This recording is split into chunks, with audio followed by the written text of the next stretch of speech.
Welcome to all of you. Sankalp coaching centre Palojari में आप सभी का स्वागत है। और आज का टॉपिक हम लोग का बहुत ज़्यादा डिमांड में था, सर जेएसएससी सीजीएल का सिलेबस को डिस्क्राइब कीजिए। तो इसमें जनरल स्टडीज़ की क्या वेटेज है, सोशल साइंस सब्जेक्ट की क्या वेटेज है, और सब्जेक्ट्स की क्या वेटेज है, ये भी मुझे डिस्क्राइब करने के लिए कहा गया था। तो 7-8 लोगों ने फ़ोन किया, तो आज चलिए उन्हीं के लिए जेएसएससी का मैं सिलेबस को डिस्क्राइब करता हूँ। ठीक है ना, अच्छे से देखिए, अच्छे से समझिए।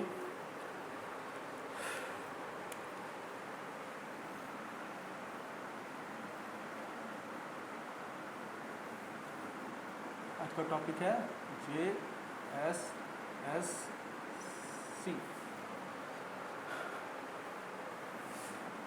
सिलेबस। ठीक है, अच्छे से समझिएगा, अच्छे से देखिएगा, क्या क्या वेटेज है, नहीं है सोशल साइंस का, वो भी समझिएगा। कौन पेपर पढ़ने से आप जेएसएससी झारखंड सीजीएल निकाल पाएंगे, कैसे निकाल पाएंगे, क्या तरीका है, वो मैं बताऊंगा अभी। ठीक है, देखते चलिए। तो सबसे पहले देखिए, जेएसएससी सिलेबस को समझते हैं हम लोग। कर्मचारी आयोग है ना, staff service commission, Jharkhand staff service commission है ना, ये जेपीएससी के नीचे के लेवल की एग्ज़ाम होती है। ठीक है, जेपीएससी राज्य का सबसे बड़ा एग्ज़ाम है और जेएसएससी इससे नीचे के लेवल की एग्ज़ाम्स होती है। ठीक है, तो इस बात को समझिएगा, अच्छी से समझिए। और तैयारी को जो बच्चे जिस लाइन में जाना चाहते हैं, जिस भी रास्ते जाना चाहते हैं, वो अपना चयन कर लें, अच्छा है। और चलिए मैं बताता हूँ, ये 2 फेज़ में इसका एग्ज़ाम्स होता है। ठीक है, पीटी और मेंस। ठीक है, तो मैं पीटी और मेंस का ही सिलेबस बताऊंगा अभी। ठीक है, क्योंकि कल रात में, आज रात में भी फ़ोन आया था मुझे, तो मैंने सोचा नहीं, आज इसको डिस्क्राइब करना ही बेहतर है। तो चलिए डिस्क्राइब करता हूँ। तो 2 चरण में जो एग्ज़ाम होता है, इसका पहले होता है पीटी। ठीक है, एमसीक्यू टाइप। ठीक है, कहीं कोई दिक्कत नहीं। पीटी में इसका सिलेबस क्या है, जनरल साइंस। ठीक है, ये जो जेएसएससी वाले लोग जो क्वालिफाई कर कर जाते हैं, ये ही लोग जेपीएससी जो वीडियो सीओ बनकर आते हैं, उनके नीचे काम करते हैं। समझ गए? आप अगर वीडियो सीओ बनिएगा तो आपके अंदर जो काम करते हैं, ये जेएसएससी वाले लोग ही रहते हैं। ठीक है, तो आपको खुद चुनाव करना है कि आपको या एक ऑफिसर बनना है, या आपको कहीं बस एक सरकारी नौकरी की तरह मिल जाए, बस उसी में खुश हैं। तो सबका अपना अपना ड्रीम है, अपना अपना सोच है, अपना अपना सोचने का तरीका है ना। लेकिन मेरी सलाह मानिएगा तो मैं बोलूँगा, हमेशा बड़े एग्ज़ाम्स की तैयारी कीजिए, छोटे एग्ज़ाम्स अपने आप होने लगेंगे। ठीक है, रीज़न, अगर हम लोग यूपीएससी की तैयारी नहीं किए होते तो आज जेपीएससी हम लोग को छोटा नहीं लगता, जेपीएससी लगता बहुत बड़ा है, बहुत बड़ा सिलेबस है ना। जो बच्चा ग्राउंड में क्रिकेट 5 घंटा खेल लिया, उसके लिए 2 घंटे 2.5 घंटे खेलना कोई बड़ा बात नहीं है ना। तो इसीलिए चलते हैं टॉपिक्स पर। पहला इसका पेपर है जनरल साइंस, इसमें 20 नंबर के ये पूछे जाएंगे। सॉरी 20 प्रश्न है। ठीक है, 20 नंबर का ये आएगा, या 20 प्रश्न समझ लीजिए। ठीक है, इसमें मैं थोड़ा डाउट हूँ, लेकिन यही बता रहा हूँ कि आपको ये 20 या तो क्वेश्चंस या नंबर है। ठीक है, अब आगे चलते हैं।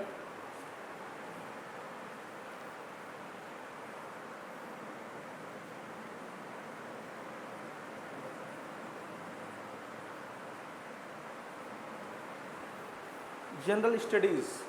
ठीक है, जीएस। 30 नंबर का या 30 नंबर का समझ लीजिए, GS 30 नंबर का। नंबर के हिसाब से हम लोग समझते हैं, मान के चलते नंबर ही है, ठीक है। और क्वेश्चन समझना है तो आप समझिए क्वेश्चन है, ठीक है। जैसे आप समझ सकते समझ लीजिए। मैं वो थोड़ा हड़बड़ी में था तो देख नहीं पाया सिलेबस में, बट यही मेंशन है, या तो क्वेश्चन इतने रहेंगे या नंबर इतना रहेगा, ठीक है। तीसरा आता है इसमें रीजनिंग एंड एप्टीट्यूड।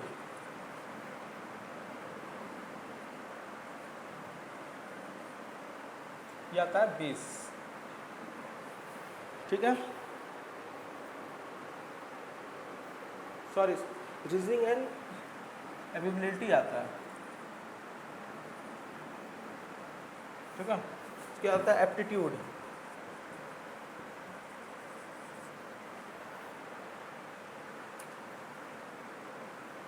इसको लिख लीजिए क्वांट एप्टीट्यूड, क्वांट एप्टीट्यूड इसको बोलते हैं, ठीक है।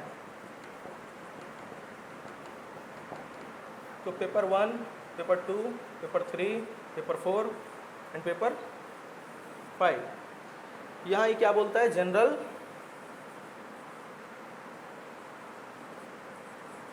नॉलेज,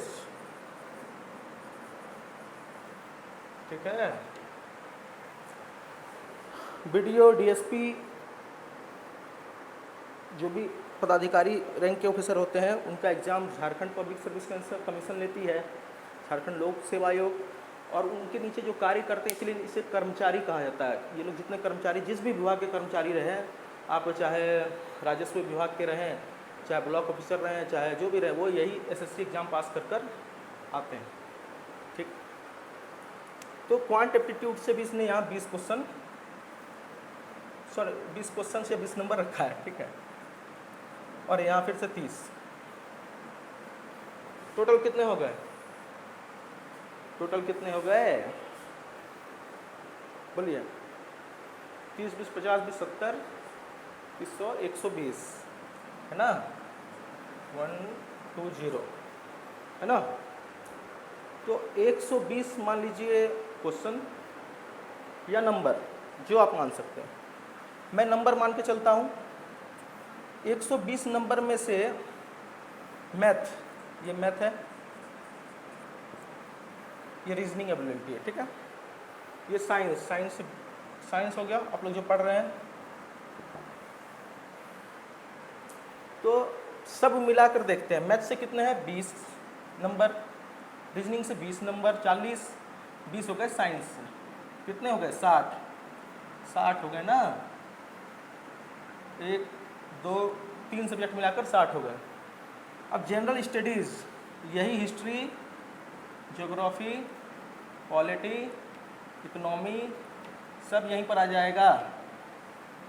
हिस्ट्री, ज्योग्राफी, पॉलिटी और इकोनॉमी सब यहीं पर आएगा। कितने नंबर में आ रहा है ये 30। तो सोशल साइंस कितना हुआ, साइंस का वेटेज 30 नंबर का आ गया, अभी उधर 60 है, चलिए ठीक है। आगे आते हैं जनरल नॉलेज में। जनरल नॉलेज भी जीएस का ही पार्ट होता है, वो मैं समझाता हूँ। तो इसमें भी वही हिस्ट्री, ज्योग्राफी, पॉलिटी, इकोनॉमी और करंट और थोड़ा स्पोर्ट्स वगैरह पूछ लेगा, ठीक है। अल्टीमेट ये भी पेपर इसी से मिलता जुलता रहेगा। तो इसके भी हम 30 ले लेते हैं सोशल साइंस में ही। तो कितने हो गए 60 हो गया ना, बराबर बराबर। अगर सिर्फ मैथ साइंस पढ़कर जाइएगा तो 60 नंबर लाइएगा, ठीक है, जिसमें आपको सिलेक्शन होने वाला नहीं है। सिर्फ सोशल साइंस पढ़ कर जाइएगा तो 60 नंबर लेके आइएगा, जिसमें आपका सिलेक्शन होने वाला नहीं है। इसीलिए जो स्मार्ट बच्चे रहते हैं, जिनका बेस स्ट्रांग रहता है, ठीक है, वो क्या करेंगे, मैथ से अपना 20 क्वेश्चन बना लेंगे, साइंस से 20 क्वेश्चन बना लेंगे, ठीक है, और रीजनिंग से बना लेंगे। रीजनिंग ईजी आती है, वो उससे बना लेंगे, 60 वो बना लेंगे। और सोशल साइंस फिर आके पढ़ना ही पड़ेगा, तो अच्छे से पढ़ कर जाएंगे अगर बेस लेकर। तो उससे अगर 60 नंबर की 60 120 60 नंबर की आएगी ना सोशल साइंस, तो 60 में से अगर वो 40 भी ले आते हैं तो कितने हो गए 100, ठीक है। अगर मान के चलते हैं हम यहाँ पर लाए 15 नंबर, ठीक है, मैथ वाले के लिए बता रहा हूँ जो मैथ लेके पढ़ रहा है, ठीक है। ये इसमें भी वो 15 ले आया, 15 15 30, इसमें वो 20 में से 18, इसमें भी 15 ले आया, चलो 45, बाकी 30-30 में भी अगर वो 15-15 लाता है,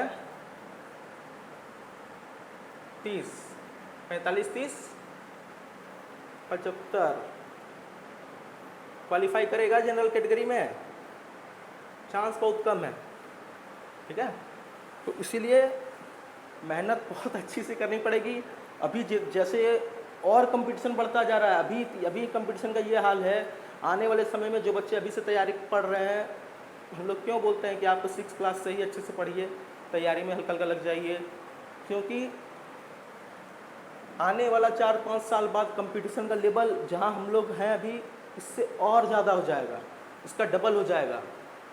समझ रहे हैं क्यों होने का रीज़न है इंटरनेट, टीचर्स अच्छे अच्छे आ गए हैं। जैसे आज ही हम देख लीजिए, हम लोग सत्यम जी लोग जो हैं, पहले हम लोग को कोई समझाने वाला नहीं था, आज आपके बीच समझाने वाले हम लोग हैं। तो स्टूडेंट्स को पता चल रहा है कि हमको कब से तैयारी करना है, कब से पढ़ना है, कब से क्वेश्चंस बनानी है, कब से प्रैक्टिस करना है। तो ऑटोमेटिक है ना, जो बच्चा अगर अभी से लग कर तैयारी करने लगेगा वो तो जा करके वहाँ पर हार्ड कंपटीशन देगा ना। और जिसको पता ही नहीं है वो सोया हुआ है, ग्रेजुएशन करने के बाद जगह है कि अब चलो अब थोड़ा नौकरी का तैयारी कर लेते हैं, पढ़ तो बहुत लिए, पापा माँ बोल रहे हैं मैंने तो बहुत पढ़ाया अपने बेटे को, है ना, पढ़ लिख के करेगा क्या, नौकरी चाहिए ना। तो नौकरी जब मांगने जाएगा तो उसे वो जब से तैयारी स्टार्ट करेगा 2-4 साल बीत चुके होंगे, और उसके जो पीछे से जो तैयारी करते आ रहे हैं वो सिर्फ मौके और एग्ज़ाम निकलने का वेट करते रहेंगे। एक ये डर माथा से निकाल दीजिए कि बहुत ज़्यादा लोग आते हैं, बहुत ज़्यादा भीड़ रहता है हर एग्ज़ाम में। ऐसा नहीं है, जितना छोटा लेवल का एग्ज़ाम दीजिएगा उतना ज़्यादा भीड़ रहेगा। सीट लगे देखने में लगेगा सीट 1200-800 आई, लेकिन उनको अगर प्लस करिएगा निकालिएगा तो बहुत ज़्यादा सीट भरा रहता है। 10 लाख लोग अपेयर भी तो होते हैं, है ना। तो बड़े एग्ज़ाम्स में क्या है, सीट कम आती है, लोग भी कम आते हैं। ठीक है, फॉर्म भरने का भर दिया, बहुत लोग ऐसे होते हैं कि यूपीएससी की ऑफिस से जाकर घूम कर आ जाते हैं एग्जाम हॉल के बाहर से, डर से नहीं दे पाते। ठीक है, तो तैयारी रखिए, जिनकी तैयारी रहती है उनकी एग्ज़ाम निकल जाती है, उनको कुछ सोचने की दरकार नहीं है, वो सिर्फ मौके के ताक में रहते हैं। और मेंस में वही बच्चे जाते हैं जो तैयारी कर रखते हैं। ठीक है, मेंस में वही बच्चे पहुंचते हैं जो तैयारी कर चलते हैं और उनका ही सिलेक्शन होता है।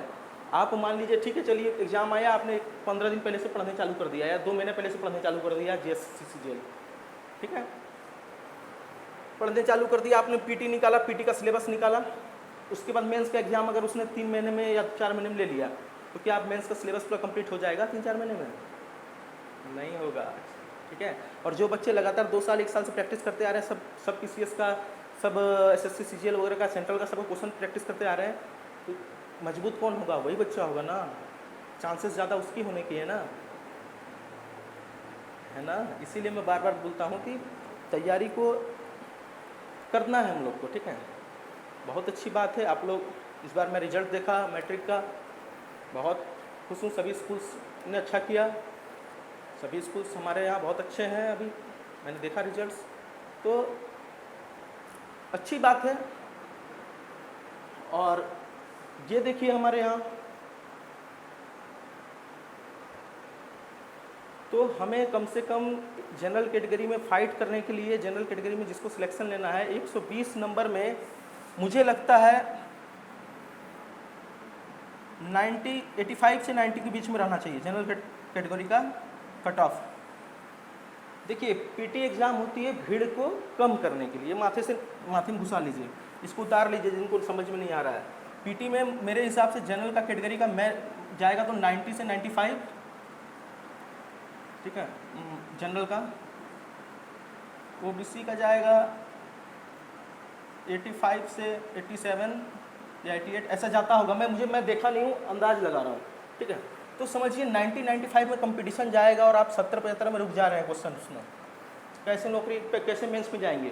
पीटी एग्ज़ाम होती ही है छांटने के लिए, भीड़ को छांटने के लिए, क्योंकि फॉर्म तो सबने भर दिया, 100 रुपये लग रहा है या फ्री लग रहा है, फॉर्म तो भर देते हैं, चलो देख लेते हैं हो जाए कहीं तो, तुक्का लग जाए तो। अरे भाई ठीक है, तुक्का तो तेरी लग गई, मान लो तेरा सिलेक्शन हो गया, तुमने पीटी एग्ज़ाम को पास कर लिया, अब देखिए खेला, पीटी को तो उसने पास कर लिया, मान लीजिए एक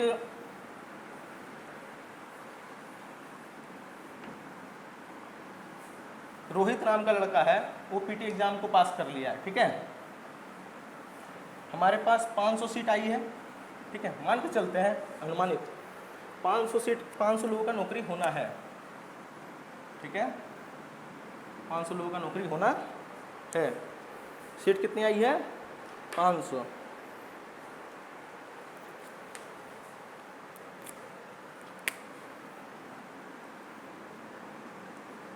आई है सीट, ठीक है।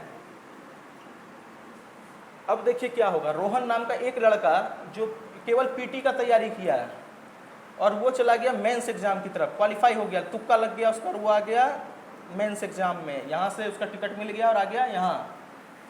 तो 499 जो यहाँ 500 बच्चे हैं, सॉरी 500 सीट है, इसमें जो अगर 10 लाख लोग भरे थे तो 2 लाख लोग पास हुए होंगे, मान के चल रहे हैं अनुमानित। अब ये मत बोलिए कि जैसे का पूरा रिकॉर्ड निकाल के आ जाइएगा मेरे पास, सर आप कैसे बोल दिए इतने इतने हुए थे, वो मत कीजिएगा, मैं अनुमानित समझा रहा हूँ, अनुमानित समझिए। 2 लाख लोग पास किए, ठीक है, मतलब 8 लाख लोग 8 लाख यहीं पर बाहर हो गए रेस से। अब 2 लाख लोगों ने एंट्री किया मेंस एग्जाम में, और 2 लाख लोग जो एंट्री किए उसमें मान कर चलिएगा 70% या 40% लोग ऐसे होंगे जिनका तैयारी बहुत अच्छा होगा, जो रियली में बहुत तैयारी कर आए हैं, बहुत दिन से लगे हुए हैं, ठीक है। अब यहाँ क्या दिक्कत होगी, ये तो आ गया यहाँ ना, और जो लड़का मान लीजिए 2 साल 3 साल से तैयारी में लगा है और वो अगर पीटी एग्जाम को नहीं क्वालिफाई कर पाया पीटी को, तो वो मेंस का अच्छा दावेदार था, मेंस उसका बहुत अच्छा था, लड़का बहुत अच्छा मेंस का मेहनती लड़का था, बहुत पढ़ा लिखा है, लेकिन वो जैसा पढ़ा खुदा न खास्ता वो पीटी एग्जाम फेल कर गया। तो क्या हुआ, ये जो रोहन नाम का लड़का है, इसके ये तो एंट्री कर लिया ना, ज़्यादा नंबर ला के कर लिया, अब इसको मेंस में कुछ आता ही नहीं है। अगर ये बच्चा पास किया होता, ठीक है, रोहित नाम का लड़का अगर पास नहीं करता और कोई बच्चा रोहन कर लेता तो मेंस एग्जाम उसका हो सकता था वो निकल जाता, क्योंकि मेंस उसका बहुत अच्छा था। और ये रोहित जब से तैयारी में लगेगा तब तक तो एक सीट के लिए लड़ाई कम हो गई ना एक बच्चे की, मतलब फाइट कितने से हो गई, अगर 40,000 लोग ऐसे ही आ गए जो खाली पीटी का तैयारी कर आए हैं, और मैक्सिमम मान के चलिए सभी लोग यही करते हैं, जब एग्ज़ाम आता है उसका 2 महीना 1 महीना पहले से नोटिफिकेशन आया, पढ़ना चालू किया, उसके पहले सब सोए रहेंगे घर में, ठीक है। तो सिलेक्शन उनका होने का चांसेस बहुत कम हो जाता है, ठीक है, जो कंटिन्यूसली प्रैक्टिस करते हैं उन्हीं का होता है, ठीक है। जैसे मैं भी यही गलती किया हूँ जेपीएससी में, मैं अभी से लगा हूँ, ठीक है, लेकिन मेरी कुछ रीजंस थी, मेरे घर की कुछ समस्याएं थी कुछ, और इसलिए मैं लग नहीं पाया, ठीक है। मैं भी बाहर रहा इस तैयारी के दौरान, मतलब फैमिली प्रॉब्लम्स से, पिताजी गुजरने से मेरे पर जिम्मेदारियां आ गई, ठीक है, तो ये सब चीज़ थी मेरे साथ, लेकिन सबको समेट कर अब फिर से लगा हूँ कि चलो भाई फिर से लगते हैं और तैयारी करते हैं, और आप सबों का दुआ रहा तो ज़रूर हो सकता है हम भी पीटी एग्ज़ाम पास करें। प्रयास हर इंसान को प्रयास ज़िंदगी में ज़रूर करना चाहिए। देखिए मैं कम से कम कोशिश तो कर रहा हूँ, कोई आदमी लड़ने से पहले ही हथियार डाल दे वो तो कमज़ोर है ना, कोशिश हर समय करनी चाहिए, हर समय। अब अरे पास होना नहीं होना अलग मैटर है, लेकिन आप एग्ज़ाम में बैठिए, बड़े एग्ज़ाम्स में देखिए क्वेश्चन कैसा आता है, अनुभव तो होगा उसका। आज मैं आपको जो इतनी दावा से बोलता हूँ, क्यों बोलता हूँ, क्योंकि उसका अनुभव तो है, पढ़ा रहा हूँ, कैसे समझा रहा हूँ कि अनुभव तो है। इसी अनुभव का फ़ायदा हम लोग को सही टाइम में मिल जाता तो हो सकता है हम लोग 2 साल 3 साल 4 साल पहले निकाल लिए होते, या और पहले निकाल लेते, है ना। तो यही होता है, समझते समझते टाइम चली जाती है, 2-4 साल। घर वाले आपको कितना मौका देंगे, 2 साल ग्रेजुएट कर लोगे, उसके बाद बोलेंगे 2 साल और तैयारी कर लो, बेटा नहीं हो रहा है नौकरी, अगर आप लड़की हो तो आपकी शादी कर देंगे, ठीक है। अब ससुराल में जाकर आपको मिलेगा नहीं मिलेगा अपॉर्चुनिटी, ये भी समस्या। घर वाले चाहते हैं आप पढ़े, लेकिन बगल वाले अगल बगल वाले इतना ताना मारेंगे आप पर कि आपको लगेगा, आपके पिताजी डर से लास्ट में बोलेंगे यार शादी ही कर दो इस लड़की बेटी का मेरा, ठीक है। और अगर आप लड़का है बाहर से पढ़ कर आए तो बोलेंगे क्या कर लिया वहाँ जाके, है ना। बट बोलते वही लोग हैं जिन्होंने कभी प्रयास नहीं किया, इसलिए उनके बोलने से घबराइए मत, ठीक है। बोलने वाला बोलेगा ही, ठीक है, क्योंकि उसका काम ही है वही। वो लोग तो भगवान पर भी निकाल लेते हैं खोट, ठीक है। मनुष्य जो है ऐसा प्राणी है जो हर चीज़ को वो उस पर जल्दी यकीन किया नहीं जा सकता। एक जानवर कुत्ते को यकीन कर सकते हैं, लेकिन मनुष्य कब बदल जाए कहना मुश्किल है। तो देखिए तमाशा। अब आ जाते हैं आप मेंस एग्जाम में, है ना। तो मेंस एग्जाम की तरफ अब मैं मूव करता हूँ, मेंस का सिलेबस को आपको डिस्क्राइब करता हूँ।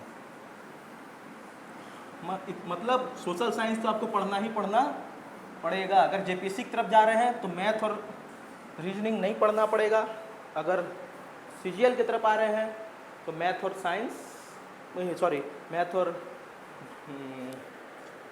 सोशल साइंस पढ़ना तो पड़ेगा। अपने आंखों से देख लीजिए। मेरा सिलेबस नहीं है, ये झारखंड कर्मचारी का है, ठीक है। जेएसएससी का है, झारखंड सर्विस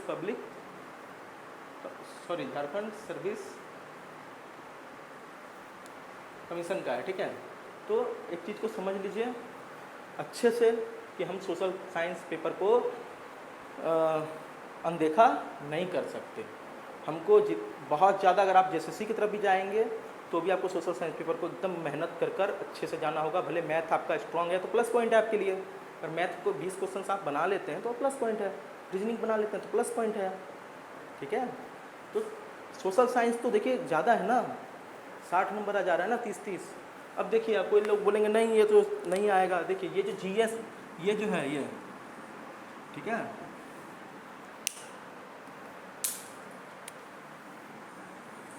ये जो है, ठीक है, ये होल को हम कहेंगे जीएस, ठीक है। ये पूरी मिलाकर होती है GS, history, geography, polity, economy, current सब मिला, ठीक है। और जीके बोलते हैं, जीके जीएस का ही पार्ट है, छोटा सा पार्ट है, इसको हम क्या बोलते हैं, जीके, ठीक है। अल्टीमेट ये सोशल साइंस के अंदर ही आता है। समझ गया, जीएस का ही पार्ट है जीके। तो मन से ये दुविधा हटा दीजिएगा सर जीके अलग चीज़ है, नो। अगर आप जीएस को पूरा पढ़ लेंगे तो जीके ऑटोमेटिक पढ़ लेंगे आप। और सोशल साइंस को मैं जीएस पेपर पर पढ़ा दूं तो जीके ऑटोमेटिक पढ़ लेंगे आप, ठीक है। चलते हैं अब मेंस की तरफ। कोई डाउट किन्हीं को भी होगा तो मुझसे फ़ोन कर सकते हैं। और देखिए अगर कहीं गलती हो जाए बताने में तो बेटा छोटा भाई समझकर माफ़ कर दीजिएगा, ठीक है। जो भी समझकर आप मेरी मतलब अगर कोई चीज़ गलती हुई हो बताने में तो प्लीज़ माफ़ कर दीजिएगा। और आगे चलते हैं जेएसएससी सीजीएल मेंस की तरफ, ठीक है। मेंस का सिलेबस को हम लोग डिस्क्राइब करते हैं। मान लीजिए रोहन ने पीटी पास कर मेंस एग्जाम अब वो देने आया है, ठीक है। अब देखते हैं मेंस एग्जाम में क्या होता है। लैंग्वेज, ठीक है, पेपर 1,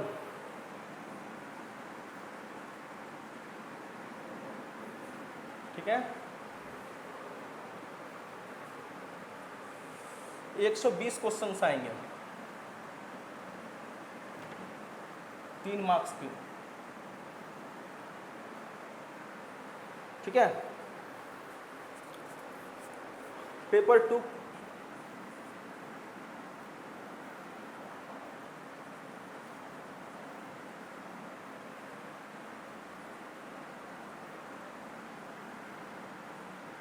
पेपर 2 हो गया। अब पेपर 2 में चलते हैं। पेपर 2 में सेलेक्टेड लैंग्वेज आपको लेने के लिए बोला जाता है। खोट्ठा, संथाली, भोजपुरी जो है वो आप देख लीजिएगा लिस्ट। वो लिस्ट में से एक लैंग्वेज आपको चुनना होता है, नागपुरी, ठीक है। ऐसे करके एक लेना पड़ता है रीजनल लैंग्वेज। वो यहाँ पर आता है कितने नंबर का, 100 क्वेश्चन आते हैं उसमें। कितने का, 3 मार्क्स का, तो कितने हो गए, 300 हो गए ना। चलिए पेपर 3,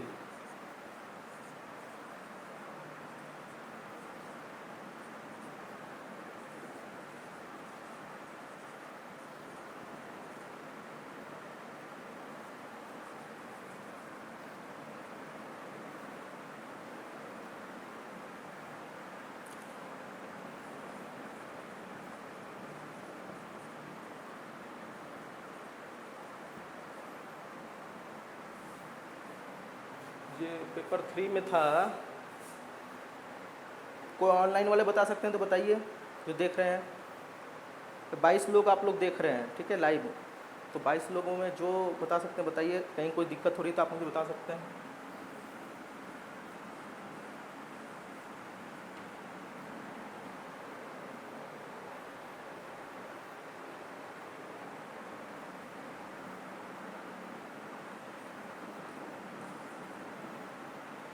अब देखिए समझिए, ये 3 पेपर होंगे मेंस में। पहला लैंग्वेज पेपर है, हिंदी इंग्लिश होगा, ठीक है। सेकेंड में आपको एक सिलेक्टेड लैंग्वेज लेना होगा, रीजनल लैंग्वेज। इसका एक क्वेश्चन पढ़ना होगा, नागपुरी लीजिए, खोटा लीजिए, बंगाली लीजिए, मतलब जो जो है वहाँ लिस्ट आप देख लीजिएगा, उसमें लेना। उसके कितने नंबर हो गए, 100, कितने क्वेश्चन आएंगे, 100। फिर से आपका वही जी के और जीएस फिर से घुस गया ना, घुसा कि नहीं, सोशल साइंस। और कितना वेट लेके जा रहा है, 150 क्वेश्चंस लेके जा रहा है, 150 इंटू 3, 450 मार्क्स लेके जाएगा ये मेंस में, सोशल साइंस। जेएसएससी सीजीएल में भी आइएगा तो सोशल साइंस मेरा कितना मार्क्स लेके जा रहा है, 450। अगर 450 और उधर ले लेते हैं 300, कितना हो गया, 750।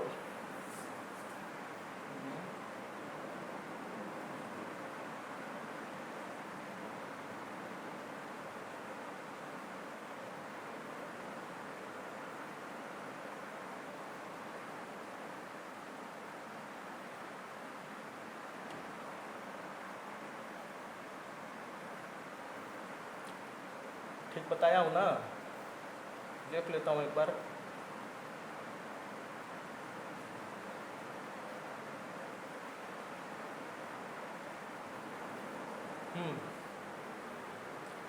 ठीक है, तो समझिए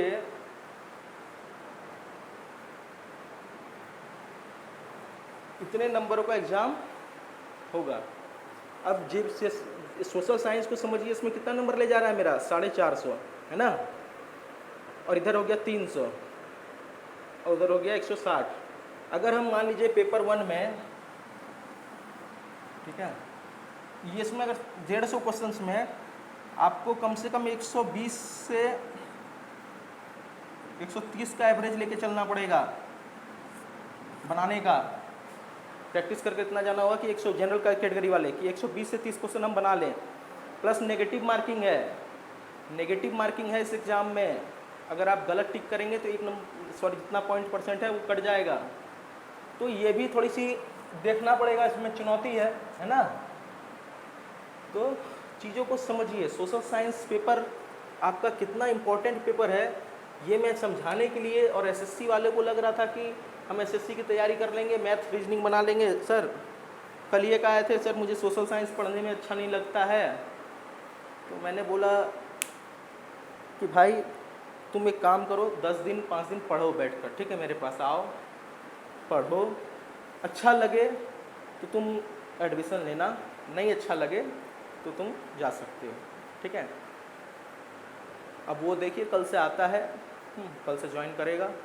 तो दिक्कत ये है ना कि किसके पास बेस नहीं है, ठीक है। मैं भी कुछ भी बोलता हूँ ना, हर्षवर्धन कालीन कुछ भी पूछता हूँ, मुगल कालीन में बता नहीं पा रहा, क्यों, बेस नहीं है, ठीक है। अगर उसको सिस्टमेटिक पढ़ा दें तो हो जाएगा। ऐसा नहीं है कि नहीं हो सकता कोई भी कार्य, अगर किया जाए, लगन रहेगी, मेहनत करेगा तो कुछ भी असंभव नहीं है। और मैं बहुत खुश हूँ कि लोग कम से कम प्रयास तो कर रहे हैं। अरे सफल होना नहीं होना दूर की चीज़ है, आप प्रयास कीजिए, एग्जाम्स में बैठिए। अरे जो लड़ने ही नहीं गया वो तो हार गया है ना, पहले वो तो हारा हुआ है, वो करेगा क्या, बकबक करेगा, और तो कुछ करेगा नहीं। जीवन में उसका बचा क्या है, बकबक करना। लोमड़ी ने भी कहा था ना अंगूर खट्टे हैं, क्यों, लेकिन उसने कम से कम प्रयास तो किया था। तो कम से कम प्रयास कीजिए, एक चीज़ को जानिए। अल्टीमेट आपको, जब आप मान लीजिए माताजी पिताजी ने आपको भेजने 11-12 पढ़ने के लिए बाहर भेजा, ठीक है, बाहर भेजे, आप 11-12 पढ़ लिए, बाहर ग्रेजुएशन कर लिए, 5 साल चला गया आपका, अब मुझे बताइए 5 साल बाद क्या कोई नौकरी देगा कहीं? पढ़ रहे हैं नौकरी लेने के लिए ना भाई। तो नौकरी लेने के लिए जब पढ़ेंगे और यहाँ पर आकर के जब आप यहाँ पर आके समझेंगे कि अरे ये क्या हो गया, ये तो 10th स्टैंडर्ड का ही मैथ है, मैथ तो 10th तक ही आ रहा है, कोई भी एग्जाम जगह 10 से ऊपर मैथ आता नहीं है। रीजनिंग तो भाई मैथ वाला भी पढ़ेगा, सोशल साइंस वाला भी पढ़ेगा, तो दोनों के लिए बराबर है कि नहीं? सोच कर बताइए। ऑनलाइन वाले चुप क्यों हैं? अच्छा, बिल्कुल बिल्कुल, हाँ सर जी। चलिए, कम से कम समझ तो रहे हैं। हम लोगों को कोई सही समय में समझा दिया होता तो शायद हम लोग पहले ही निकाल लिए होते और ये कोरोना ना आया होता। कोरोना ने बहुत कुछ लूटा। पिताजी को ले गए हमारे, एग्ज़ाम्स इंटरव्यू दिया, 2 साल ऐसे 3 साल ऐसे ख़त्म हो गए। तो सबकी परिस्थितियाँ भिन्न भिन्न होती है, ठीक है, और अलग अलग होती है। तो आप अपना धैर्य रखिए और जो जैसा हो रहा है होने दीजिए, ठीक है, क्योंकि लोगों का काम है कहना, वो चुप नहीं बैठेंगे। हर कोई को डर है कहीं आपका सिलेक्शन ना हो जाए। पड़ोसी इसलिए डरता है कि मेरा बेटा का ना हो, बगल वाले का ना होना नहीं चाहिए, ठीक है, नहीं तो दिन भर वो सुना के मार देगा, ठीक है। और वो मतलब जो आपके रिलेटिव्स होते हैं वो तो मत पूछिए। तो करना आपको है, बहुत अच्छे लोग मिलना जो आपको सही समय में मार्गदर्शन दे दे, सही रास्ता में पकड़ा दे। कोई मिलना बहुत कठिन है, बहुत कठिन है, क्योंकि आज आपके माँ बाप छोड़कर आपका भला सोचने वाला मुझे नहीं लगता कि जल्द कोई मिलेगा, या जो है वो सर मिल गए आप तो सोचिएगा अपने आप को बहुत अच्छा, ठीक है ना। कम से कम बता तो रहा है कि मैं अपने जीवन की जो सबसे बड़ी चीज़ है नौकरी। जब आप ग्रेजुएट करके देखेंगे मैं बेरोज़गार हूँ, कहीं मॉल में कहीं 6,000-7,000 की नौकरी कर रहा हूँ, तो भाई क्या फ़ायदा हुआ इतना पढ़ लिख के? तुमसे अच्छा तो वो फिर वो लेबर है ना जो रोज़ 300 रुपये कमा रहा है। अभी से अगर वो 10 पढ़कर छोड़ दिया किसी ने पढ़ाई और 5 साल अगर वो रोज़ 300 रुपये कमाया, उस पैसे को कैलकुलेट करके रख लो, ठीक है। और आपने ग्रेजुएट करने के बाद 3 चालू किया वही काम, अल्टीमेट वही 7,000-8,000 वाला, क्योंकि आप पढ़ लिखे इतना लिए कि लेबर वाला काम करिएगा नहीं, शर्म आएगी, है ना। तो और बिजनेस ही करना है तो फिर क्या फ़ायदा? तो इतना पढ़ कर हमें क्या करना, क्या इंटर बहुत है। तो जब आप पढ़ रहे हैं अच्छे से पढ़िए। मेरा इतना समझाने का मतलब ये था कि पढ़ाई को अच्छे से कीजिए, फोकस दीजिए और तैयारी को में लग जाइए, ठीक है। कुशल मार्गदर्शक होना ज़िंदगी में बहुत, आपके माता पिता जैसे आपके मार्गदर्शक हैं। आपके माता पिता छोड़कर मुझे नहीं लगता कोई भलाई चाहता है, ठीक है। तो माता पिता का रिस्पेक्ट कीजिए, माता पिता को सम्मान कीजिए। माता पिता ही आपके रियली में हमदर्द हैं, ठीक है। और पढ़ाई में ध्यान दीजिए। और संकल्प कोचिंग सेंटर यूट्यूब में, संकल्प कोचिंग सेंटर पालोजोरी यूट्यूब में सर्च कीजिए, उसको सब्सक्राइब कीजिए, सब्सक्राइब करिए, जिससे क्या है कि जो भी वीडियोज़ आए जल्दी जल्दी हम लोग डालें उस पर, और भी क्लासेस की वीडियो डालें। अगर आप लोग सब्सक्राइब नहीं करते तो हमें मोटिवेशन नहीं मिलता है। हमें लगता है भाई आप लोग देख नहीं रहे हैं, सब्सक्राइब नहीं कर रहे हैं, सपोर्ट नहीं कर रहे हैं, तो हम लोग भी क्यों उतना करने जाएँ। हमारे एक फैकल्टी ने कहा, लेकिन हमने कहा कि नहीं भाई होगा, चिंता क्यों करते हो, तुम किसी के लिए कर रहे हो वो भी तुम्हारे लिए ज़रूर करेगा। तो मेरी आप सबसे यही विनती है, जैसे भी हैं जहाँ भी हैं पूरे ऑल ओवर इंडिया से मुझे सुन रहे हैं, ईमानदारी से पढ़िए, क्योंकि आज महंगाई जहाँ है, आज जो स्कूल्स में आप और कॉलेज में बस में ट्रेवल कर लेते हैं, मान लीजिए 100 रुपये में, वो आज से 5 साल 7 साल बाद 300 रुपये हो जाएगा, महंगाई अगर बढ़ी तो अनुमानित, या 200 तो हो जाएगा ही, ठीक है। तो उस समय उतनी पैसे आप कमा पाएंगे, फिर अपने बच्चे का नौकरी नहीं लगने के बाद सर्वाइव कर पाएंगे। अगर बैक सपोर्ट है जिनका, उनका ठीक है, जिनका नहीं है उनको तो लग कर मेहनत कर कर दिन रात एक कर कर पढ़ाई करनी चाहिए और करिए। हम लोगों से जो सपोर्ट चाहिए, जो मदद चाहिए, जिस तरह का नॉलेज चाहिए, आप हमसे मिलिए, आपके बच्चे का टेस्ट देखकर जैसे होकर, हम केवल सोशल साइंस सब्जेक्ट के मतलब पक्ष में नहीं है, मैं सभी सब्जेक्ट के पक्ष में हूँ, लेकिन मुझे लेना है नौकरी। तो नौकरी के लिए जो इम्पोर्टेंट है, पढ़ लिख के नौकरी लेने के बाद मैं उसको फोकस करूँगा, है ना। ऐसा मत सोच लीजिएगा सर सोशल साइंस पढ़ाते हैं तो खाली सोशल साइंस कर रहे हैं, नहीं भाई, ऐसा कुछ नहीं है। आप मुझे नौकरी लेना है ना पढ़ लिख कर, तो नौकरी के लिए जो चीज़ इंपॉर्टेंट ज़्यादा है मैं उसी को बोलूँगा ना, है ना। तो चलिए, और जो बच्चे बहुत अच्छा नंबर लाए हैं, कॉलेज में टॉप किए हैं, और सभी स्कूल्स ने बहुत अच्छा रिजल्ट दिया इस बार, सभी को मेरी तरफ से बधाई। और हम लोगों ने अपना बैच चालू कर दिया 1 तारीख से, हम लोग पढ़ा रहे हैं बच्चों को। जिन भी गार्जियंस को एडमिशन लेना है संकल्प कोचिंग में, हमसे संपर्क कीजिए और आके मिलिए, बच्चों को देखिए उनका प्रोग्रेस होता है कि नहीं होता है, और कुछ और भी हमारी समस्याएं हैं या हमें कुछ कमियां हैं तो हमें बताने का प्रयास कीजिए, जिससे हम लोग उसको सुधारें। और फेसबुक में भी आप संकल्प कोचिंग सेंटर का पेज को लाइक कर लीजिए, सब्सक्राइब कर लीजिए, लेकिन यूट्यूब में ज़रूर कर लीजिए सब्सक्राइब, क्योंकि सब जितनी भी नोटिफिकेशन है सब वहीं आएगी। जय हिंद, जय भारत, जोहार, जय झारखंड।